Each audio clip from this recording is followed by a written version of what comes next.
नमस्कार विद्यार्थी मित्र मैत्रिणींनो, कसे आहात?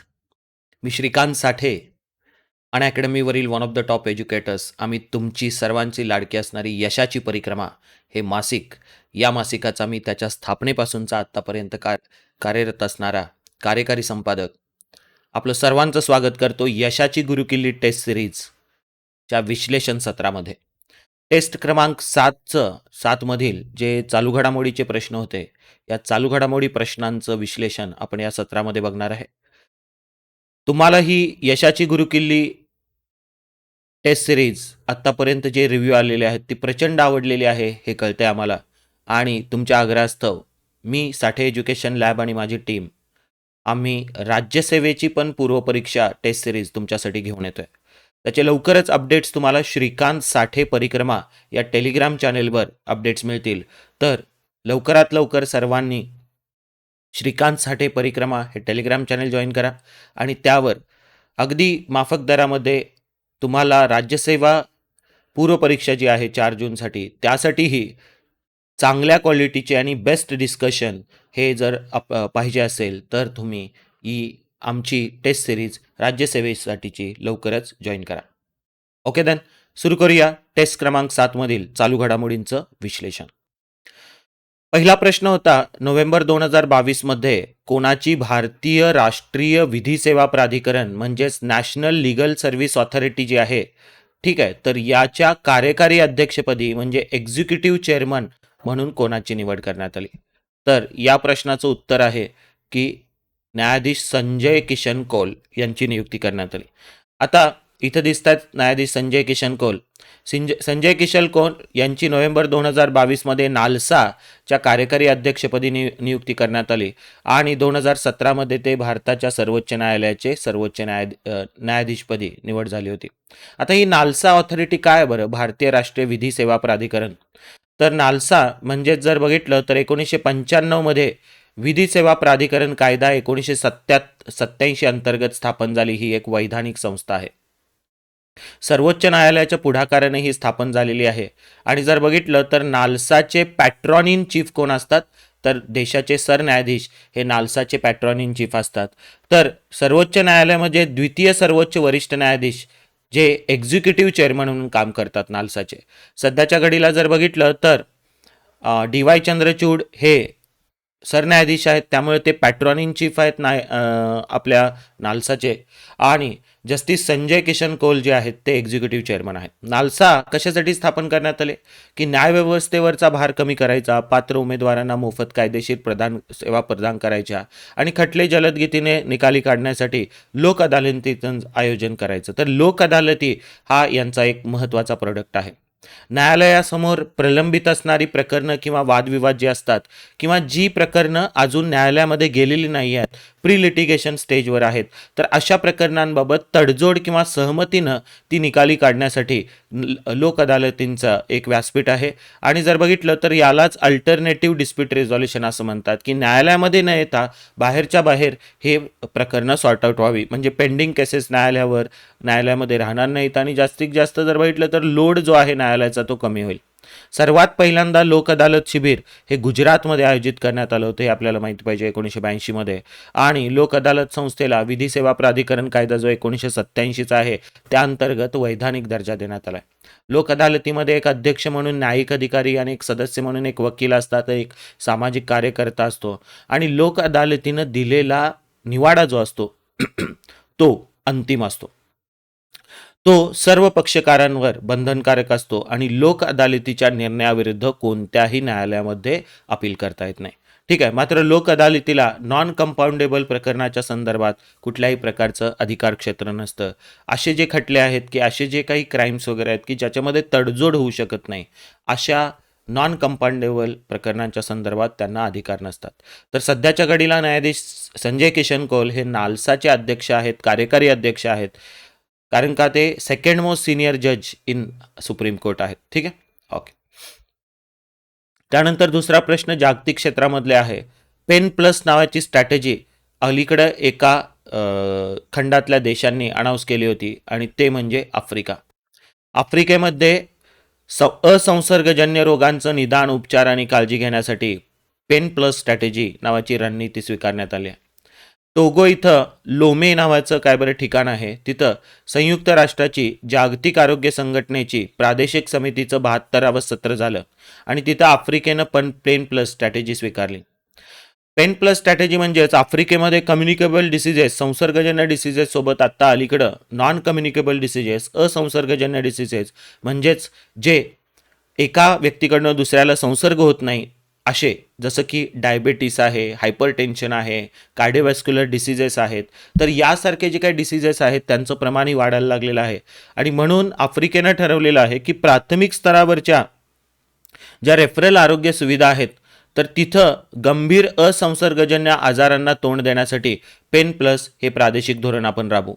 ही रणनीती गंभीर असंसर्गजन्य रोग लवकर जर निदान झालं त्यांचं आणि लवकर ते मॅनेज झाले तर त्याच्यातनं डेथ्स कमी होतील यासाठी राबवण्यात येते. तर पेन प्लस स्ट्रॅटेजी आपल्याला कशाशी निगडीत आहे आणि ती कोणी सुरू केलेली आहे या दोन गोष्टी फक्त वन लायनर म्हणून माहिती पाहिजेत. तर आफ्रिकेनं आणि असंसर्गजन्य रोगांच्या व्यवस्थापनासाठी ही स्ट्रॅटेजी आणण्यात आली, रणनीती आणण्यात आली. ओके. अगदी महत्त्वाचा प्रश्न, अशा प्रकारचे प्रश्न आणि IQ एअर संस्थेच्या रिपोर्टवर प्रश्न याही अगोदर MPSCनं बऱ्याचदा विचारले आहेत. पर्यावरण क्षेत्रातला हा जो काही प्रश्न असेल तरी कंबाईंडला बरेच सारे विद्यार्थी म्हणतात सर पर्यावरणाचा येणार की नाही प्रश्न वगैरे. तर आता हा करंट अफेअर्स, पर्यावरण क्षेत्रातला नाही तर एक करंट अफेअर्सचा प्रश्न म्हणून तुम्हाला येऊ शकतो. तर IQ एअर ही संस्था दरवर्षी पर्टिक्युलेट मॅटर 2.5 ची पातळी किती आहे बाबा हवेमध्ये, तर ही प्रदूषक आहे. पर्टिक्युलेट मॅटर 2.5 म्हणजेच हवेमध्ये जे प्रदूषणांचे कण ज्यांचा व्यास 2.5 मायक्रोमीटर एवढ्या आकाराचा जे कण असतात, तर या कणांमुळे झालेलं म्हणजे PM2.5 आणि PM10 म्हणजे 10 मायक्रोमीटर आकाराचे, तर यांचा प्रॉब्लेम म्हणजे काय की हे सगळ्यात डेंजरस असतात. हवेमध्ये जर यांचं प्रमाण जास्त असेल तर आपल्या फुफ्फुसाला वगैरे ते जास्त धोकादायक असतात. त्याचप्रमाणे जर बघितलं तर बरेच सारे ब्रीदिंग डिसऑर्डर्स या PM2.5 आणि 10 मध्ये होऊ शकतात.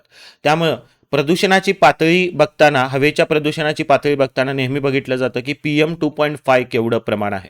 तर IQ एअर नावाची संस्था PM2.5च्या किती बाबा कॉन्सन्ट्रेशन आहे हवेमध्ये कोणत्या सिटीमध्ये, त्यानुसार जागतिक वायू गुणवत्ता अहवाल 2022 पब्लिश केलेला आहे. आत्ता अलीकडे आलेला हा मार्च महिन्यामधला अहवाल आहे. IQ एअर मार्च 2023 मध्ये आलेला आहे. त्यामुळे अति महत्त्वाचा आहे, अगदी लेटेस्ट आहे परीक्षेच्या अगोदर जाताना.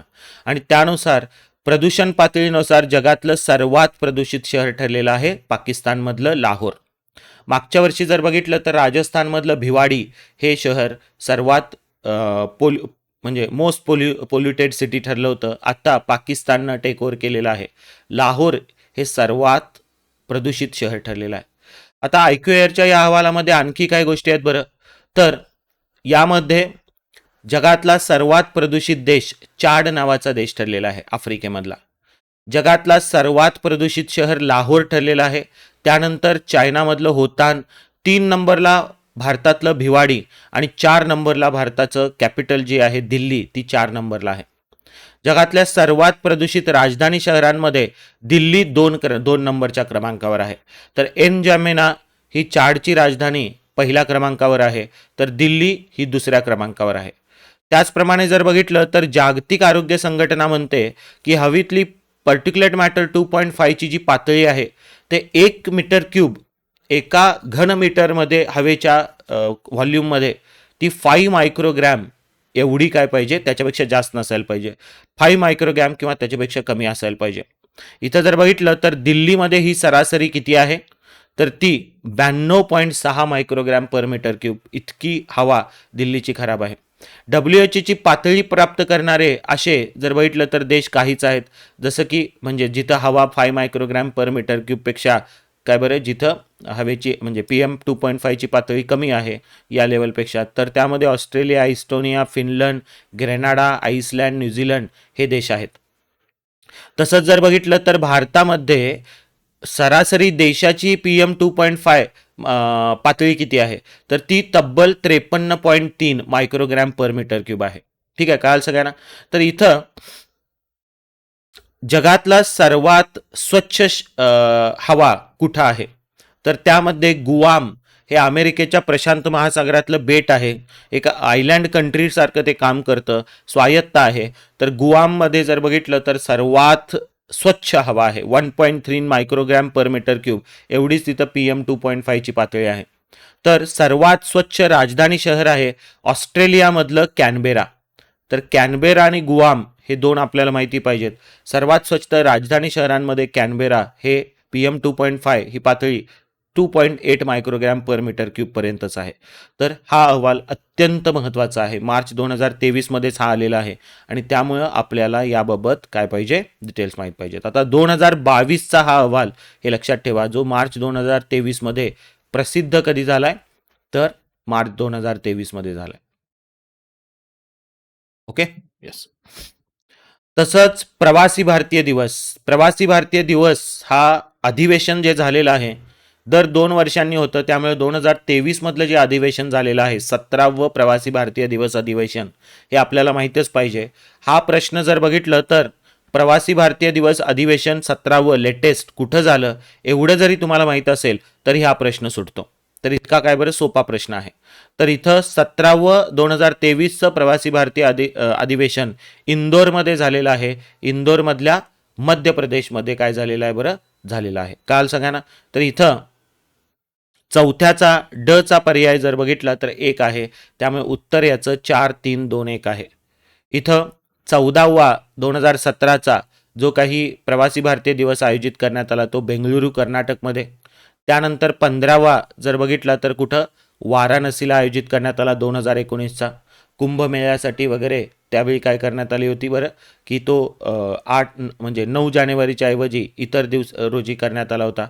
आणि 16वा हा प्रत्यक्षपणे 2021चा प्रवासी भारतीय दिवस आयोजित करण्यात आला नाही कोविड-19मुळं. तर तो आभासी पद्धतीनं आयोजित करण्यात आला. नवी दिल्लीमधनं आभासी पद्धतीनं तो आयोजित करण्यात आला, म्हणजे व्हर्च्युअली व्हिडिओ कॉन्फरन्सिंगच्या माध्यमातून तो करण्यात आला 2021चा. तर अशा प्रकारे 4, 3, 2, 1 हे उत्तर आहे. इंदोरमध्ये झालेला प्रवासी भारतीय दिवस अधिवेशनाचं आपल्याला काही गोष्टी माहीत पाहिजेत. प्रवासी भारतीय दिवस 9 जानेवारी रोजी साजरा करण्यात येतो. 9 जानेवारी 1915 रोजी महान प्रवासी महात्मा गांधीजी दक्षिण आफ्रिकेतनं आले होते, म्हणून त्या दिवसाला आपले जे डायस्पोरा आहे त्यांचं इंडियाप्रती जे कॉन्ट्रीब्युशन आहे ते रिअलाइज करण्यासाठी प्रवासी भारतीय दिवस आयोजित करण्यात येतो. 2003 सालापासून प्रवासी भारतीय दिवस अधिवेशन हे दरवर्षी आयोजित करण्यात येत होतं. मात्र ते 2015 पासून काय करण्यात येते, 2 वर्षांनी आयोजित करण्यात येते. तर 17वा अधिवेशन जे आयोजित करण्यात आलं कुठं, तर मध्य प्रदेशमधल्या इंदोर येथं 8 ते 10 जानेवारी 2023 दरम्यान. त्याची थीम होती diaspora reliable partners for India's progress in Amritkaal. आणि 17व्या अधिवेशनाचे प्रमुख पाहुणे हे फार महत्त्वाचं आहे.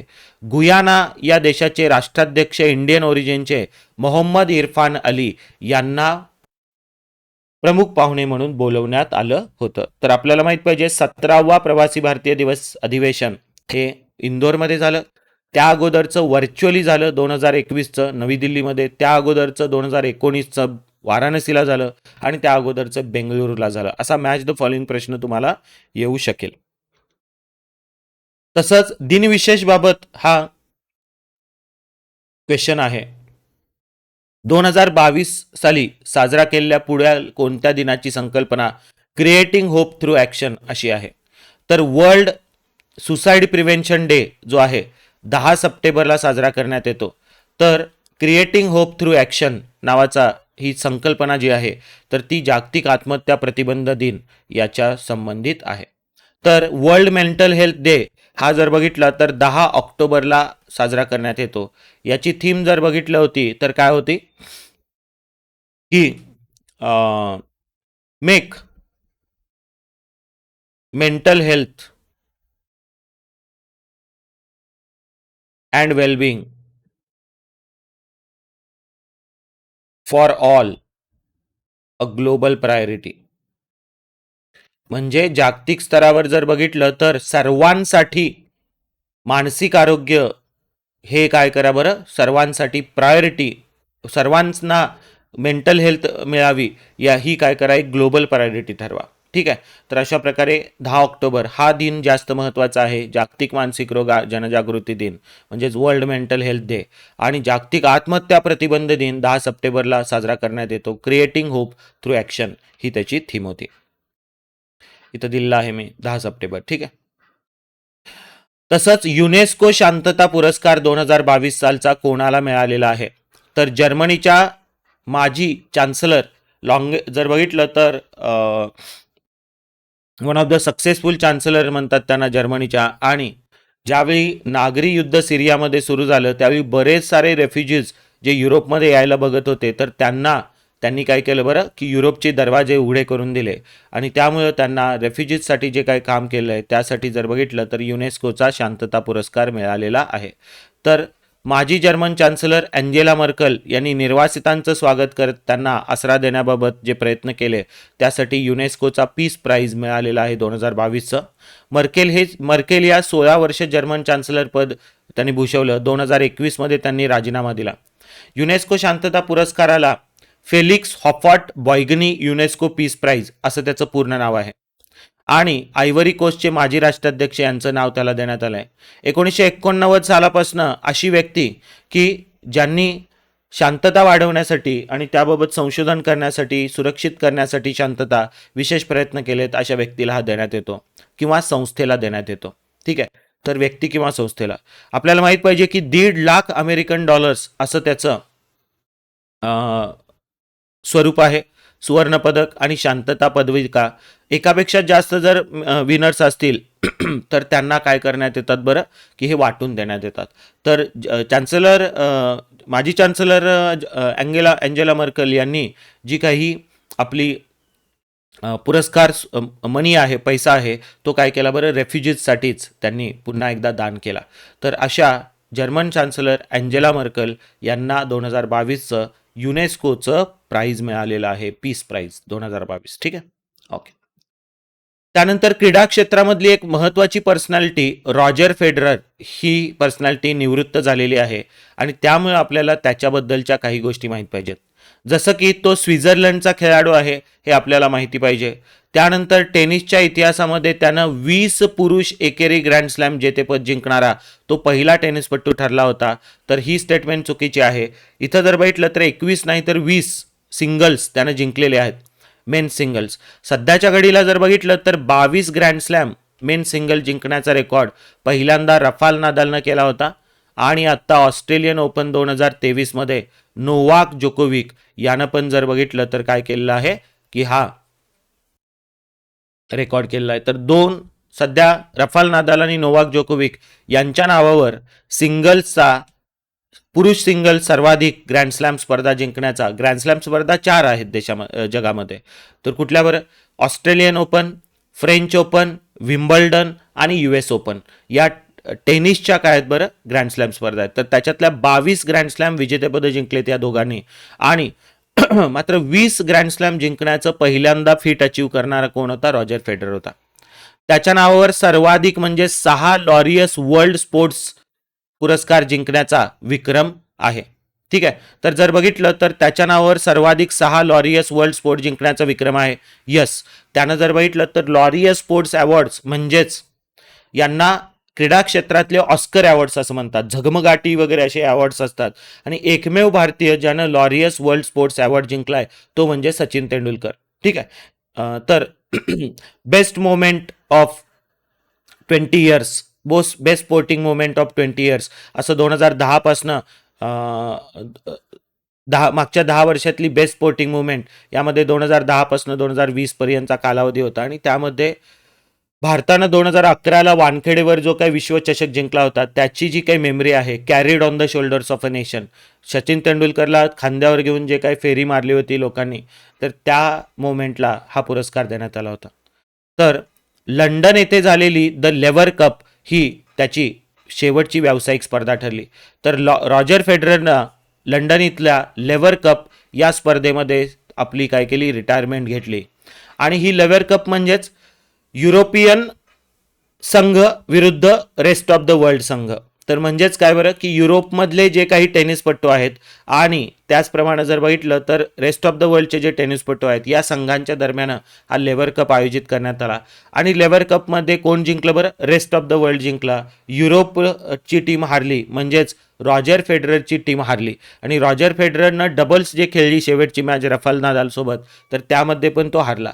तर त्यानं करिअरची सुरुवात करताना पण तो हारून केली होती आणि रिटायरमेंट पण हारून केली. मात्र त्याचा जो प्रवास आहे तो एका लेजंडसारखा आहे. तर आपल्याला माहित पाहिजे की योग्य विधानं निवडा. अ क ड हे काय बरं त्याचं योग्य विधानं उत्तर आहे. इथं जर बघितलं तर रॉजर फेडरर आपल्याला दिसतोय. इथं स्वित्झर्लंडचा दिग्गज खेळाडू 41व्या वर्षी सप्टेंबर 2022 त्यानं निवृत्तीची घोषणा केली आणि 23 सप्टेंबरपासून लंडन इथं झालेली लेव्हर कप ही त्याची शेवटची स्पर्धा ठरली. टेनिसच्या इतिहासामध्ये 20 ग्रँडस्लॅम जेतेपद जिंकणारा तो पहिला टेनिसपटू होता. 2018चं ऑस्ट्रेलियन ओपन जिंकत त्यानं हा रेकॉर्ड केला होता आणि 8 विम्बल्डन ग्रँडस्लॅम जेतेपद जिंकणारा तो पहिला पुरुष टेनिसपटू आहे आणि ती सर्वाधिक विम्बल्डन एखाद्या व्यक्तीनं जिंकलेली ग्रँडस्लॅम पदकं आहेत. त्यानं लंडन ऑलिम्पिक्समध्ये 2012 सिल्वर मेडल मिळवलं होतं आणि बीजिंग ऑलिम्पिक्समध्ये जर बघितलं तर डबल्समधलं सुवर्ण पदक जिंकलं होतं. तसंच ATP वर्ल्ड रँकिंगमध्ये 310 आठवडे तो अव्वल स्थानावर होता आणि त्या जर बघितलं तर 36व्या वर्षी वयाच्या अव्वल स्थानी पटकावणारा सर्वात वयोवृद्ध खेळाडूही ठरला होता. रॉजर फेडररनं 6 लॉरियस वर्ल्ड पुरस्कार जिंकलेत, त्याच्यातले 5 स्पोर्ट्समन ऑफ द इयर आणि 1 कमबॅक ऑफ द इयर असा होता. आणि BBCचा overseas sports personality of the year हा पुरस्कार पण 4 वेळा जिंकणारी ती एकमेव व्यक्ती आहे. ठीक आहे. तर इथं जर बघितलं तर टेनिसच्या इतिहासामध्ये ग्रँडस्लॅममध्ये तब्बल 369 सामने जिंकण्याचा विक्रम पण त्याच्या नावावरच आहे. त्यानं 8 Wimbledon, 6 Australian, 5 US open, 1 French, एकमेव 2019ची 1 फ्रेंच, कारण का फ्रेंचमध्ये रफाल नादाल हा अनभिषिक्त बादशाह आहे लाल मातीचा, तर त्यानं जिंकू नाही दिलं, मात्र त्यानं एकतरी फ्रेंच जिंकली 2009मध्ये. अशा प्रकारे त्याचं करिअर ग्रँडस्लॅम तर पूर्ण झालेलं आहे. तर रॉजर फेडरर स्वित्झर्लंडचा टेनिसपटू यानं निवृत्ती घेतली. तसंच संरक्षण अंतरिक्ष क्षेत्रामधली आणि चर्चेतील व्यक्तीमधले असे दोन्ही ही न्यूज आहे. Defence research and development organisation DRDOच्या अध्यक्षपदी अलीकडं कोणाची नियुक्ती करण्यात आली? तर आपल्याला माहित पाहिजे की समीर व्ही कामत हे DRDOचे नवीन अध्यक्ष आहेत. तर DRDOची नौदल प्रणाली आणि साहित्य विभागामध्ये सध्या ते महासंचालक म्हणून काम करत होते. तर त्यांची DRDOचे नवीन अध्यक्ष म्हणून नियुक्ती करण्यात आली आहे. जी सतीश रेड्डी यांची जागा त्यांनी घेतलेली आहे. जी सतीश रेड्डी यांना संरक्षण मंत्रालयाचे वैज्ञानिक सल्लागार म्हणून नियुक्त करण्यात आले. डॉक्टर समीर व्ही कामत म्हणजेच डॉक्टर समीट व्यंकटपती कामत 1985मध्ये IIT खरगपूरमधनं मेटॅलर्जिकल इंजिनिअरिंगमधनं BTech पास आउट आहेत. 89मध्ये ते DRDOमध्ये रुजू झाले आणि DRDOच्या नौदल प्रणाली आणि साहित्य विभागाचे डायरेक्टर जनरल म्हणून ते काम करत होते. DRDO ही 1958 साली स्थापित संरक्षण मंत्रालयाअंतर्गतची संरक्षण संशोधन आणि विकास विभागाअंतर्गतची एक प्रमुख एजन्सी आहे आणि ही जर बघितलं तर बरेच सारे मिसाईल्स वगैरे तयार करायचं काम करते. तर समीर व्ही कामत ही महत्त्वाची पर्सनॅलिटी आपल्याला माहित पाहिजे. DRDOचे नवीन अध्यक्ष झाले आहेत ते. ठीक आहे. त्यानंतर इंडियाज फर्स्ट फॉरेस्ट युनिव्हर्सिटी कुठं स्थापन केली जाणार आहे? भारतातलं पहिलं वन विद्यापीठ. तर तेलंगणा राज्य सरकारनं अलीकडं एक कायदा केलेला आहे, वनीकरण विद्यापीठ कायदा 2022, युनिव्हर्सिटी ऑफ फॉरेस्ट ॲक्ट 2022. आणि त्याद्वारे जर बघितलं तर हैदराबादमध्ये ऑलरेडी प्रेझेंट असणार एक कॉलेज आहे, forestry college and research institute. तर फॉरेस्ट्री कॉलेज अँड रिसर्च इन्स्टिट्यूटचा विस्तार करून तिला युनिव्हर्सिटी ऑफ फॉरेस्ट्री म्हणजेच वन विद्यापीठ याच्यामध्ये रूपांतर करण्यात येणार आहे. तर forestry college and research institute आपल्याला माहीत पाहिजे की हे हैदराबादमधलं जे forestry college and research institute आहे तर ते देशातलं पहिलं वन विद्यापीठ ठरणार आहे.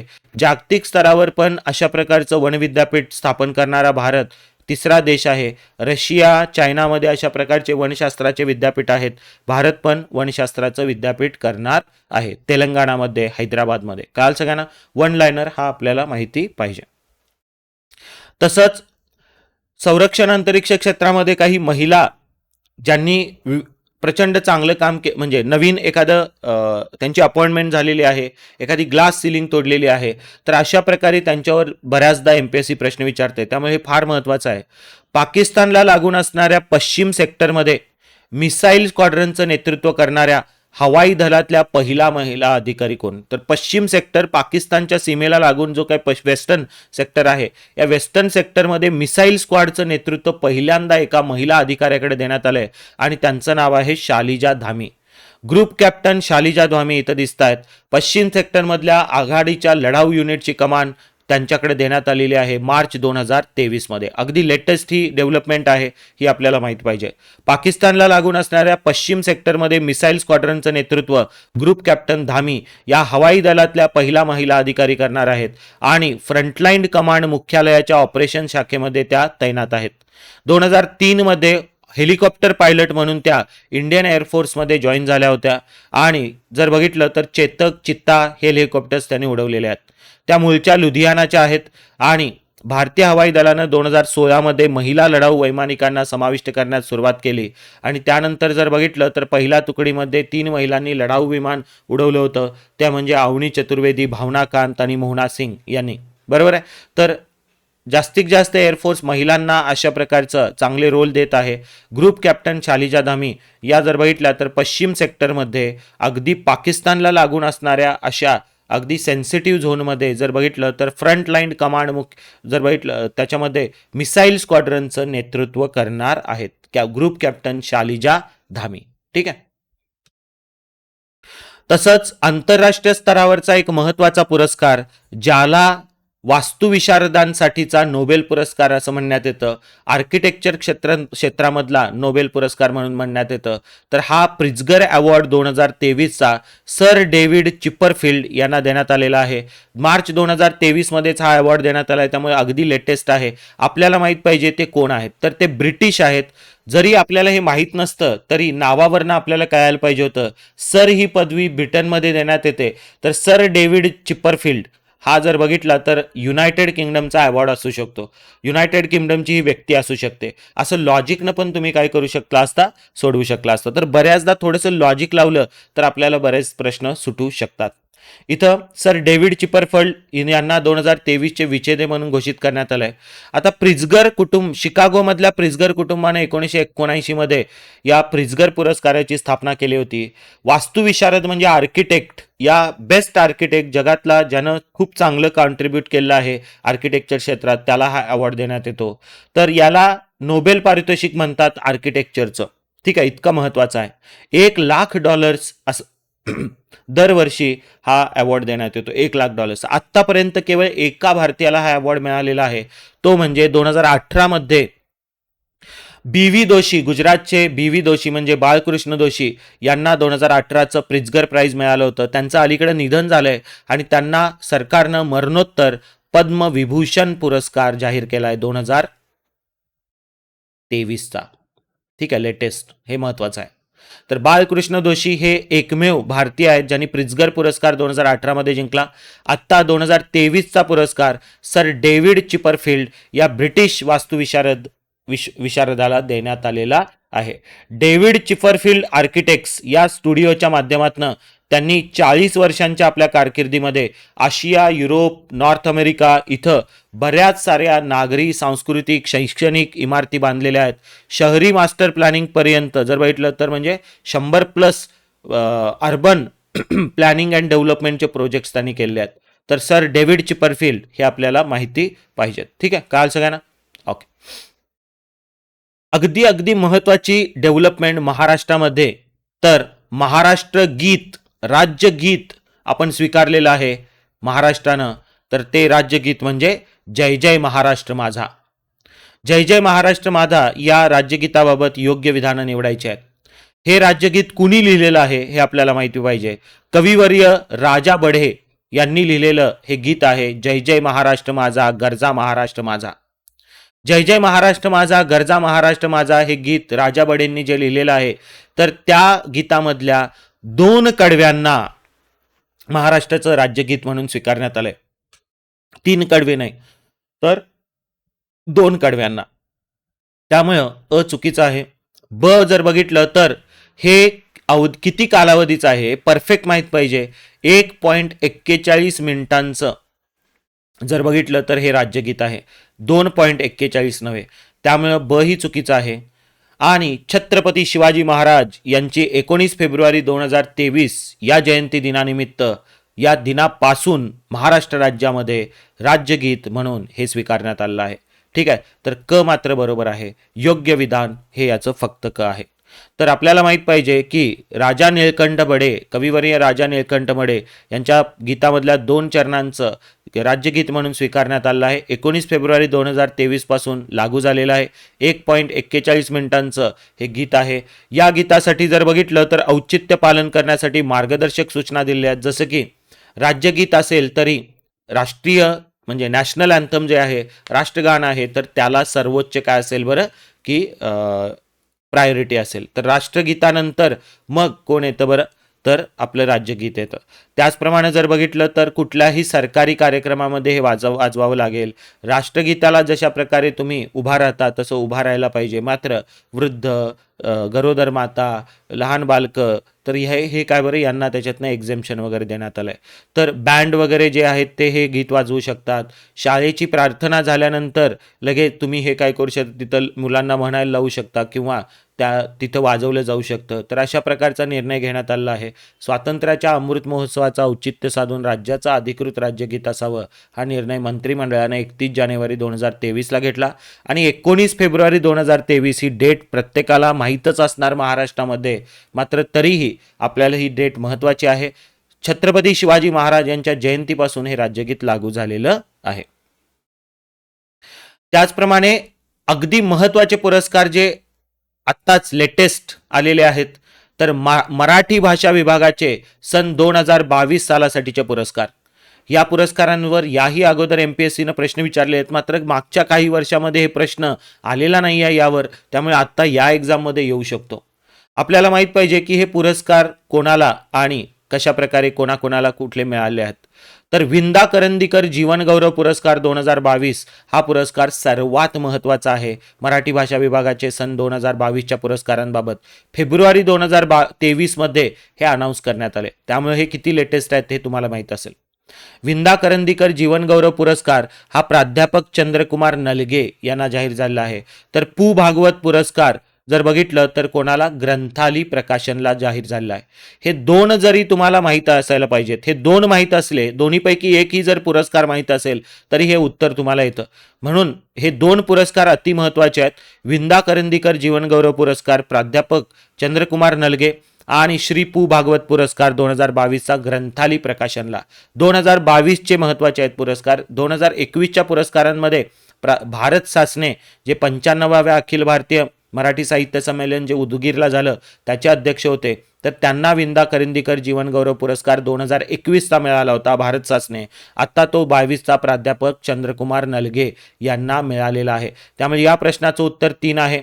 कविवर्य मंगेश पाडगावकर मराठी भाषा संवर्धक पुरस्कार हा पुरस्कार जर बघितलं तर व्यक्तिगटामध्ये दत्ता भोसले यांना मिळालेला आहे. तर डॉक्टर अशोकराव केळकर मराठी भाषा अभ्यासक पुरस्कार संस्था गटामध्ये महाराष्ट्र साहित्य परिषद पुणेला मिळाला आहे.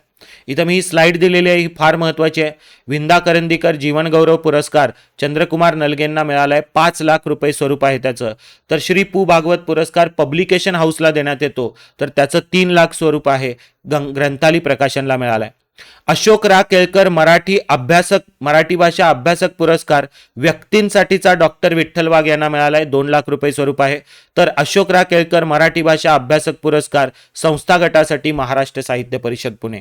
तसंच कविवर्य मंगेश पाडगावकर यांच्या नावाने दिला जाणारा भाषा संवर्धक पुरस्कार हा पुरस्कार व्यक्तिगटामध्ये दत्ता भोसले यांना देण्यात आलाय. तर मराठी भाषा संवर्धक पुरस्कार संस्था गटासाठी कोकण मराठी साहित्य परिषद रत्नागिरीला हा पुरस्कार देण्यात आलेला आहे. तर इथं हे पुरस्कार आपल्याला माहिती पाहिजेत. त्याच्यातले हे 2 पुरस्कार जे आहेत, हे 2 पुरस्कार अति महत्त्वाचे आहेत. ओके, हा महत्त्वाचा प्रश्न आहे, फार महत्त्वाचा प्रश्न आहे. तसंच संरक्षण अंतरिक्ष क्षेत्रामधला युद्ध सराव आपल्याला माहिती पाहिजे. तर हरिमाऊ शक्ती या युद्ध सरावाचं आयोजन कोणत्या 2 देशांदरम्यान करण्यात आलं, तर भारत आणि मलेशिया या 2 देशांच्या दरम्यान डिसेंबर 2022, अगदी अलीकडचा हा युद्ध सराव आहे. त्यामुळे आपल्याला माहित पाहिजे मलेशियामधल्या क्लुआंग इथं भारत आणि मलेशियाचा संयुक्त लष्करी सराव दोघांच्या आर्मीच्या दरम्यान झालेला हा सराव आहे. ठीक आहे, आर्मीज याच्यामध्ये इन्व्हॉल्व्ह होत्या. तर हा वन लाईनर आपल्याला माहित पाहिजे. हरिपाहू शक्ती कुठला सराव आहे. आणि चालू घडामोडीतला शेवटचा प्रश्न या टेस्टमधला तो शासकीय योजनांशी निगडीत आहे. डिजिटल शक्ती 4.0 नावाची कॅम्पेन ही सायबर पीस फाउंडेशन आणि मेटा म्हणजेच आधीचं फेसबुक यांच्या सहाय्यानं कोणी राबवली. तर राष्ट्रीय महिला आयोगाची डिजिटल शक्ती 4.0 नोव्हेंबर 2022 मध्ये लॉन्च करण्यात आली. त्याचा चौथा टप्पा लॉन्च करण्यात आला. राष्ट्रीय महिला आयोग म्हणजे नॅशनल कमिशन फॉर विमेन, याच्या अध्यक्षा कोण आहेत बरं, तर रेखा शर्मा या आहेत. सायबर पीस फाउंडेशन आणि मेटा यांच्या सहकार्याने ही मोहीम सुरू करण्यात आली होती. डिजिटल आघाडीवर महिलांना कशी जागरूक राहावं आणि त्याचप्रमाणे महिलांनी जर बघितलं तर आपला डेटा प्रायव्हसी तसंच टेक्नॉलॉजीचा वापर कसा करावा याबाबत त्यांना या डिजिटल शक्ती 4.0 अंतर्गत काय करण्यात येणार आहे, अवेअरनेस निर्माण करून देण्यात येणार आहे. तसंच म्हणजेच महिलांना डिजिटली काय करायचं बरं, शक्ती द्यायची, डिजिटल शक्ती द्यायची, त्यांना एम्पॉवर करायचं, डिजिटल क्षेत्रामधलं कौशल्य प्रदान करायची, सायबर स्पेसमध्ये महिलांना सेफ करायचं, अशा प्रकारची ही मोहीम आहे. ही मोहीम 2022 मध्ये सुरू करण्यात आली. राष्ट्रीय महिला आयोगाचा हा कार्यक्रम आहे. मेटा आणि सायबर पीस फाउंडेशन यांच्या संयुक्त विद्यमानं हा सुरू करण्यात आला होता. काल सगळ्यांना ओके. तर आपली ही टेस्ट सिरीज आहे, यशाची गुरुकिल्ली टेस्ट सिरीज अनअकॅडमीवर अवेलेबल आहे. अनअकॅडमीचं लर्नर ॲप डाउनलोड करा आणि त्याच्यावर तुम्हाला स्टोअर MPSC जिथं लिहिलेलं असतं तिथं क्लिक केलं की तुम्हाला MPSCचं स्टोअर दिसेल. त्यामध्ये केवळ 500 रुपयाला ही टेस्ट तुम्हाला सोडवता येईल. आणि तसंच साठे एज्युकेशन लॅब म्हणजे मी आणि माझी टीम, आता तुम्हाला कळालं असेल की कंबाईनचे सर्व जे काही प्रश्न आहेत ते आपण श्रीकांत साठे परिक्रमा या टेलिग्राम चॅनेलवर काय केले आहेत, सर्व PDF दिले आहेत. तर तुम्ही सर्व PDF झालेले लेक्चर्सचे बघू शकताय. ठीक आहे, सर्व ॲनालिसिस बघू शकताय. तर श्रीकांत साठे परिक्रमा टेलिग्राम चॅनेल जॉईन करा आणि या टेलिग्राम चॅनेलवर आम्ही तुम्हाला राज्यसेवा टेस्ट सिरीजची माहिती लवकरच अपलोड करतोय. कुठं होणार, कशी होणार, ठीक आहे. तर राज्यसेवेची पण टेस्ट सिरीज येते.